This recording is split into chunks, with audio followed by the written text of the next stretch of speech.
ಯಾವುದೇ ಮಾಲ್ ಅಥವಾ ಅಂಗಡಿಗೆ ಹೋದಾಗ ಬಿಲ್ ಕೌಂಟರ್ನಲ್ಲಿ ನಿಮ್ಮ ಮೊಬೈಲ್ ನಂಬರ್ ಕೇಳೋದು ಸಾಮಾನ್ಯ ಅನುಭವ.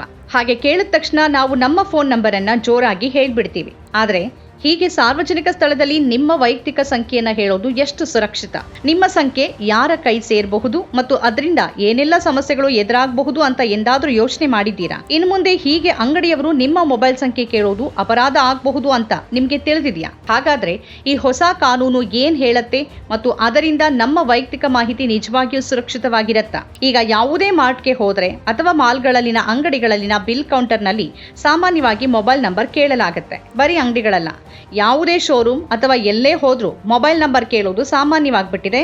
ಮತ್ತು ಹೀಗೆ ಕೇಳಿದಾಗ ನೀವು ದೊಡ್ಡ ಧ್ವನಿಯಲ್ಲೇ ನಂಬರ್ ಹೇಳ್ತೀರಿ. ಅದು ಕೌಂಟರ್ನಲ್ಲಿ ಇದ್ದವರ ಹೊರತಾಗಿ ಸುತ್ತ ಇರುವ ಇತರರಿಗೂ ಕೇಳಿಸುತ್ತೆ. ಹಾಗೆ ನಿಮ್ಮ ಮೊಬೈಲ್ ನಂಬರ್ ಇನ್ಯಾರಿಗೋ ತಿಳಿದು ಬಿಡುವ ಸಾಧ್ಯತೆನೂ ಇರುತ್ತೆ.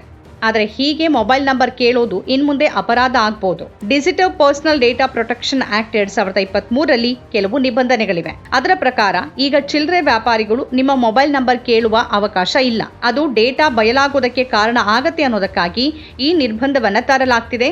ಆದರೆ ಕೌಂಟರ್ನಲ್ಲಿ ನಿಂತು ನೀವೀಗ ನಿಮ್ಮ ಮೊಬೈಲ್ ಸಂಖ್ಯೆಯನ್ನ ಜೋರಾಗಿ ಹೇಳುವಂತೆ ಯಾರೂ ಒತ್ತಾಯಿಸುವಂತಿಲ್ಲ. ಅದಲ್ಲದೆ ಹಾಗೆ ಮೊಬೈಲ್ ನಂಬರ್ ಕೇಳುವ ಕಂಪನಿಗಳು ಅದನ್ನ ಯಾವ ಉದ್ದೇಶಕ್ಕೆ ಬಳಸ್ತಿವೆ ಅನ್ನೋ ಬಗ್ಗೆ ಸ್ಪಷ್ಟಪಡಿಸಬೇಕು. ಅದನ್ನ ಕೆಲವೇ ಸಮಯ ಇಟ್ಟುಕೊಳ್ಳಲಾಗುತ್ತೆ ಮತ್ತು ನಂತರ ಡಿಲೀಟ್ ಮಾಡಲಾಗುತ್ತೆ ಅನ್ನೋದನ್ನ ಅವರು ಖಚಿತಪಡಿಸಬೇಕು. ಆದ್ರೆ ಹಾಗಾಗೋದಕ್ಕೆ ಸಾಧ್ಯ ಇದೆಯಾ? ಮೊಬೈಲ್ ನಂಬರ್ ಕೇಳಿ ಪಡೆದವನು ಅದನ್ನ ಡಿಲೀಟ್ ಮಾಡಿದ್ದಾನೆ ಅಂತ ತಿಳಿಯೋದಕ್ಕೆ ಸಾಧ್ಯ ಇದೆಯಾ? ಅವರು ನಿಮ್ಮ ಸಂಖ್ಯೆಯನ್ನ ಬೇರೆ ಯಾವುದೇ ವ್ಯವಹಾರಕ್ಕೆ ನೀಡಿಲ್ಲ ಅನ್ನೋದಕ್ಕೆ ಏನ್ ಖಾತ್ರಿ ಇದೆ? ಈಗಂತೂ ಕಿರಿಕಿರಿ ನೀಡುವ ಕರೆಗಳೇ ಒಂದು ಸವಾಲಾಗಿದೆ ಅನ್ನೋದು ಎಲ್ರಿಗೂ ಗೊತ್ತು. ಬ್ಯಾಂಕ್ಗಳು, ರಿಯಲ್ ಎಸ್ಟೇಟ್ ಕಂಪನಿಗಳು, ಸಾಲ ಕೊಡುವ ಕಂಪನಿಗಳು ಅಂತೆಲ್ಲ ಬೇಕಿರದ ಕರೆಗಳೇ ಬರ್ತಾ ಇರತ್ತೆ. ಹೀಗೆ ನಮ್ಮ ಮೊಬೈಲ್ ಸಂಖ್ಯೆ ಯಾರ್ಯಾರಿಗೋ ಸೋರಿಕೆ ಆಗ್ತಾನೆ ಇರತ್ತೆ. ಎಲ್ಲಾ ಸೇವೆಗಳಲ್ಲೂ ಮೊಬೈಲ್ ಸಂಖ್ಯೆಯನ್ನು ಹಂಚಿಕೊಳ್ಳೋದು ಕಡ್ಡಾಯ ಅನ್ನುವಂತಾಗಿರೋದು ಈ ಸೋರಿಕೆಗೆ ಕಾರಣ. ಸರ್ಕಾರದ ಕೆಲವು ಪ್ರಮುಖ ಸೇವೆಗಳಲ್ಲಿ ಮೊಬೈಲ್ ನಂಬರ್ ಕೊಡದೇ ಇರೋಕೆ ಆಗೋದಿಲ್ಲ. ಆದ್ರೆ ಈಗ ಯಾರಾದ್ರೂ ನಿಮ್ಮ ಸಂಖ್ಯೆಯನ್ನ ಮೌಖಿಕವಾಗಿ ಕೇಳೋದ್ರ ಮೇಲೆ ನಿರ್ಬಂಧ ಇರುತ್ತೆ. ಆದ್ರೆ ಈ ನಿರ್ಬಂಧ ಎಲ್ಲದರ ಮೇಲೇನೂ ಅನ್ವಯ ಆಗೋದಿಲ್ಲ ಮತ್ತು ಸಮಸ್ಯೆ ಪ್ರಾರಂಭ ಆಗೋದೇ ಇಲ್ಲಿಂದ.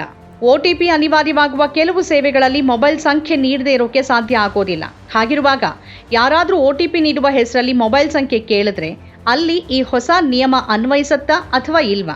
ಅವರು ನಿಮ್ಮ ಸಂಖ್ಯೆಯನ್ನ ಎಷ್ಟು ಸಮಯದವರೆಗೆ ಸಂಗ್ರಹಿಸಿರಬಹುದು? Digital personal data protection act 2023 ಗ್ರಾಹಕರ ವೈಯಕ್ತಿಕ ಮಾಹಿತಿಯ ರಕ್ಷಣೆಯ ದೃಷ್ಟಿಯಿಂದ ಒಂದು ಸ್ವಾಗತಾರ್ಹ ಹೆಜ್ಜೆಯಾಗಿದೆ. ಆದರೆ ಈ ಕಾನೂನಿನ ಅನುಷ್ಠಾನದಲ್ಲಿ ಹಲವಾರು ಸವಾಲುಗಳಿವೆ. ಅಂಗಡಿಯವನು ನಿಮ್ಮ ಮೊಬೈಲ್ ಸಂಖ್ಯೆಯನ್ನ ಪಡೆದು ಬೇರೆ ಉದ್ದೇಶಕ್ಕೆ ಬಳಸೋದಿಲ್ಲ ಅನ್ನೋದಕ್ಕೆ ಯಾವುದೇ ಗ್ಯಾರಂಟಿ ಇಲ್ಲ. ಹಾಗಾಗಿ ಕಾನೂನು ನಮ್ಮ ರಕ್ಷಣೆಗೆ ಬಂದರೂ ನಮ್ಮ ವೈಯಕ್ತಿಕ ಮಾಹಿತಿಯನ್ನ ಎಲ್ಲೆಂದರಲ್ಲಿ ಹಂಚಿಕೊಳ್ಳುವ ಮುನ್ನ ಎಚ್ಚರಿಕೆ ವಹಿಸೋದು ನಮ್ಮೆಲ್ಲರ ಜವಾಬ್ದಾರಿಯಾಗಿದೆ. ಪ್ರತಿಯೊಂದು ಹೆಜ್ಜೆಯಲ್ಲೂ ಜಾಗೃತರಾಗಿರೋದೇ ಡಿಜಿಟಲ್ ಯುಗದಲ್ಲಿ ನಮ್ಮನ್ನ ನಾವು ರಕ್ಷಿಸಿಕೊಳ್ಳೋಕೆ ಇರುವ ಅತ್ಯುತ್ತಮ ಮಾರ್ಗ.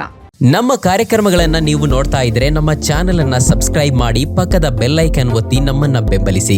ಹಾಗೆ ನಮ್ಮ ಕಾರ್ಯಕ್ರಮಗಳನ್ನ ಲೈಕ್ ಮಾಡಿ, ಕಮೆಂಟ್ ಮಾಡಿ, ಅದನ್ನ ಬೇರೆಯವರಿಗೂ ವಾಟ್ಸ್ಆಪ್ ಮೂಲಕ ಶೇರ್ ಮಾಡಿ.